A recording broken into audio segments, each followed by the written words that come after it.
What's up everyone? It is Rachel. Welcome back to my channel. And so today is super exciting because I am going to be sharing with you all my top tips on how to ace any interview for a job, a college alumni interview, for a school club, anything like that. And so my advice is coming from all of my experience, whether it was for applying for internships in high school to actually doing college alumni interviews back in the day in high school myself, to applying for clubs at UC Berkeley, which has like an insane club recruiting interview process with like 4 different steps, an individual interview, group interview, so many different things, to also my most recent experiences job hunting after college graduation. So a ton of interview experience there, as well as my tips are also coming from I've had the opportunity to be on the other end of the table and be the interviewer for my different positions at Berkeley, from like helping to interview resident assistants to helping to interview people in my hiring and training coordinator job. And so I think that kind of experience, sitting on the other end of the table, being the interviewer,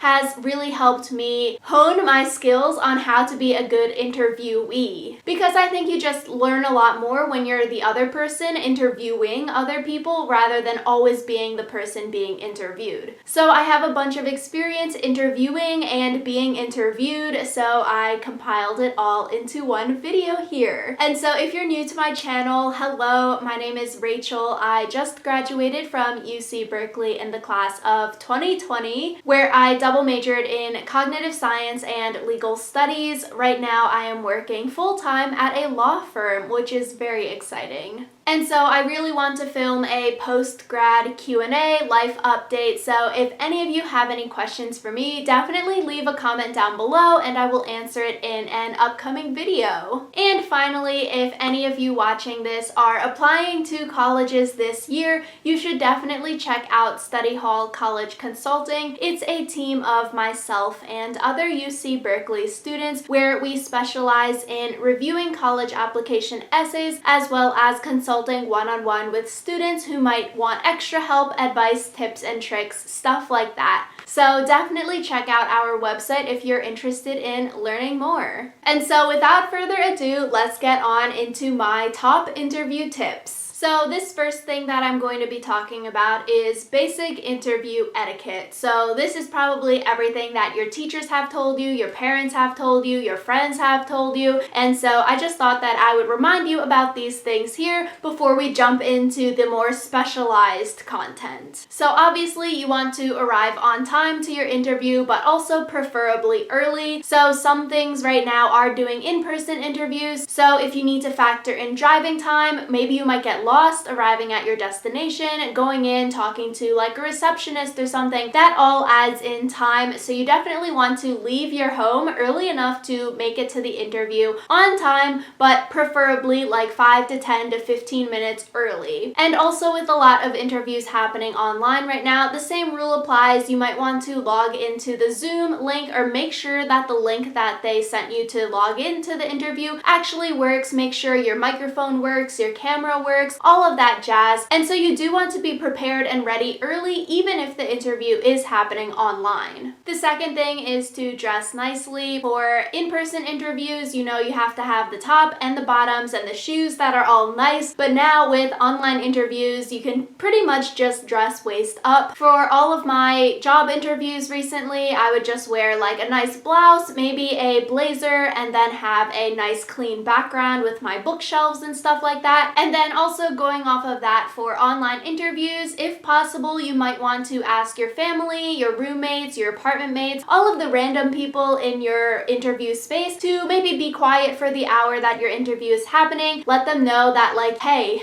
I'm doing this really important college alumni interview or job interview, club interview, and just ask them to maybe keep it down for a little bit while your interview is happening, because you don't really want screaming people in the background if you can avoid it. And then the next thing is eye contact. So whether the interview is in person or online, having eye contact is really important. And I think that's really something that's difficult for people to transition from in-person interviews to online interviews. For me, obviously, I've had a lot of practice looking at a camera, looking at like my laptop camera to do podcasting stuff, so I can look at a camera and like not feel that nervous, and I'm comfortable in front of a camera. But for a lot of people on online interviews, that doesn't really come naturally, and you might be like looking off into space or like looking down a lot, and so you don't really want that. So you want to be comfortable in front of a camera, especially for these online interviews. So that might be something you want to practice beforehand. And the next thing is to try not to fidget, whether it's in person and like you're shaking your leg and then you can see your whole body shakes as well. That can be the same for online interviews, because if you're shaking your leg, maybe the desk that your laptop is on starts to shake as well. You don't really want to be twiddling with something in the shot of the camera, but for me, I just had a little stress ball, and out of the frame of the camera, I would be like holding it, so like down here where you can't see my hands, and that's something that you can do if it helps to ease your nerves. You just don't want to be like squeezing a stress ball or like playing with a hair tie in the view of the camera. And so my next thing for basic etiquette is to make sure that you email the interviewer a thank you note afterwards. You can go on Google and Google thank you notes for interviewers, and a lot of templates will come up, so you can base your thank you note on that template and then make sure you personalize it a little bit. If you talked about XYZ in the conversation and that's something that resonated with you, make sure you have a little few sentences, paragraphs in your thank you note saying about XYZ to show that you paid attention and that you're actually really interested in the position, the college, or the club that you're recruiting for. And finally, for basic etiquette, you definitely want to be yourself.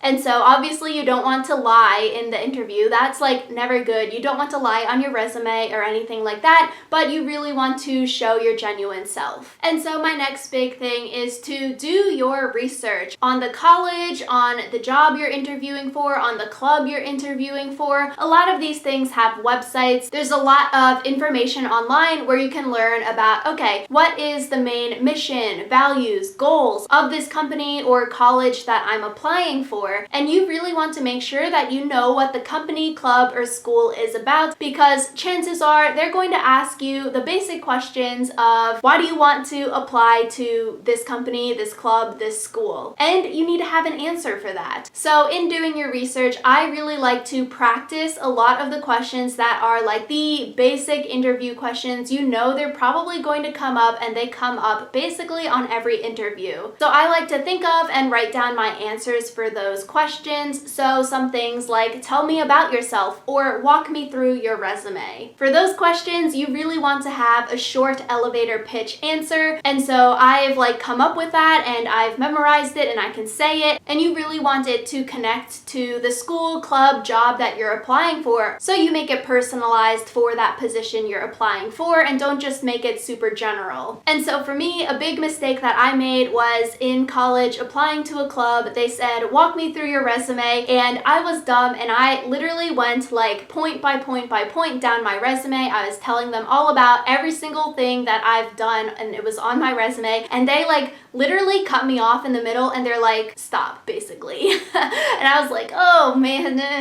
And so that's not something that you want to do when someone says tell me about yourself or walk me through your resume. They don't want you to talk about every single thing that you've ever done in your life, but they want the highlight reel. So make sure you have an answer to that, and you can pinpoint, okay, maybe my past experience in like volunteering in high school can really relate well to the college I'm applying for, because this college has a lot of volunteering opportunities. So XYZ, that's why I want to apply to this college. Or similarly, for a job, you can say, okay, my past experience working in residential life. I had to work autonomously, I had to work under pressure in high stress situations, and that really works well with this job opportunity, because in this job, XYZ, then you would say what the job entails and how it relates to your prior experiences. And so those are probably two of the biggest, I guess, easy questions that you get, because they're probably going to be asked of you at every single interview interview that you are doing. And so usually I just Google like top interview questions, and then a lot of practice great questions come up, behavioral as well as other kinds of questions. So I will usually just sit down and think through my answers, maybe write some notes down and like bullet point things that I want to highlight in my interview if those questions potentially came up. And so my next big tip would be to be prepared for the odd or the hardball left field questions. And so I distinctly remember in my college alumni interviews back in my senior year of high school, the college alumni interviewer, they said they Googled me and they Google all of the students that they're going to be interviewing. And then the question they asked was, tell me something that I wouldn't know about you from a Google search. And so I don't know, I was just like so taken aback by that question, and I'm pretty sure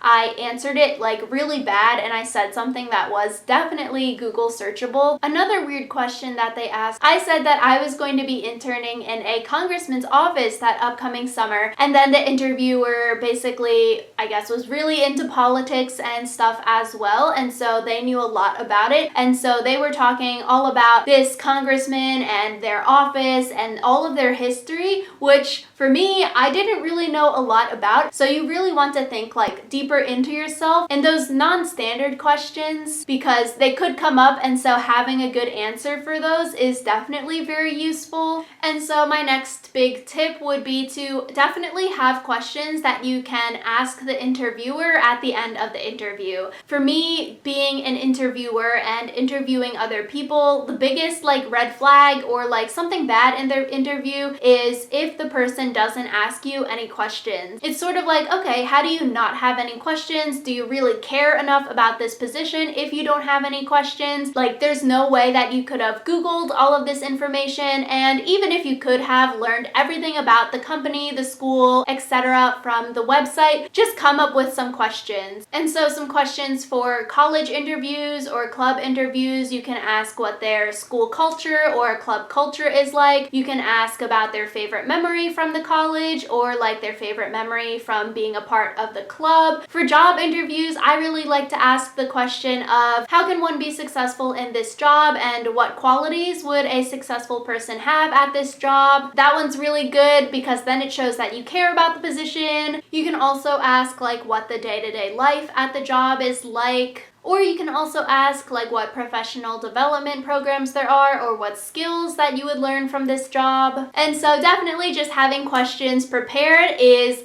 very key. And so finally, my last tip, I alluded to it at the beginning of this video, but it is to practice, practice, practice. Especially for online interviews, I found when I was being the interviewer for online things via Zoom, some people just do not have the camera presence. They just don't come across that well via Zoom, via the camera. So you really want to practice. You can ask a family member, your roommate, friend, whoever, to do online practice interviews with you, or even if the interview is in person, you can set up a table and like sit across from the table and do a practice interview like that as well. But especially for online interviews, you really want to practice looking at the camera, fluctuating your voice in a way that makes your story and your answers interesting, because I found as being an interviewer for online interviews, some people on the camera just talk so monotone and like it's really boring to listen to them talk because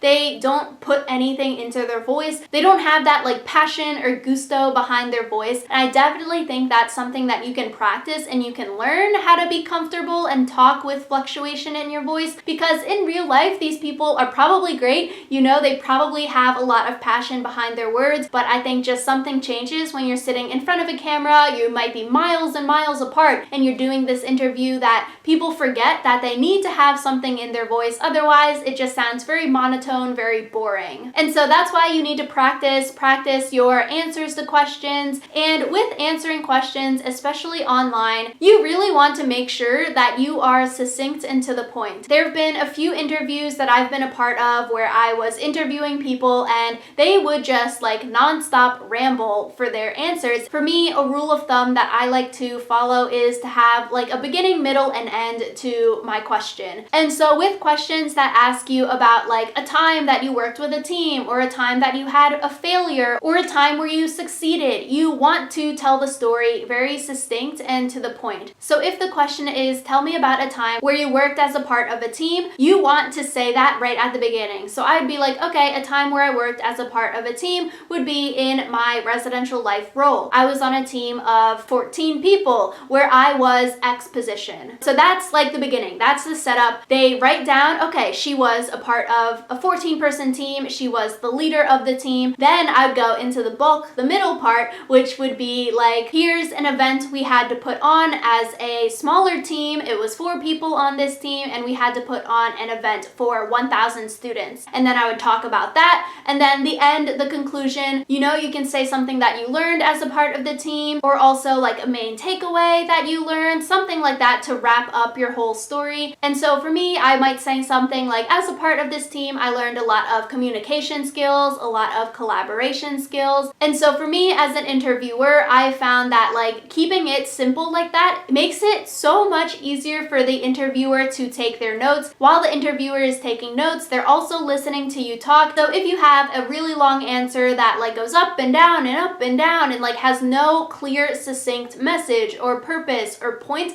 that you're trying to get across, it really gets lost in the sauce. Like I've listened to so many answers that are just so, I guess, confusing. You don't know where the person is going with it. So that's why I like to just state it up front. This is what I learned. This is the collaboration. This is the team. This is the failure. And then you can go into it. And so those are my tips. I feel like I could honestly talk about the last tip for a long time. So definitely let me know if you want another video on that, because I can definitely elaborate on those skills. If you have any questions, let me know in the comments down below. And if you like this video, definitely give it a big thumbs up to help me out with the YouTube algorithm, and make sure to subscribe to my channel if you want to see more content from me. I post every single Wednesday and Sunday, so check back then on my channel. But yeah, thank you all so much for watching, and I will see you all next time.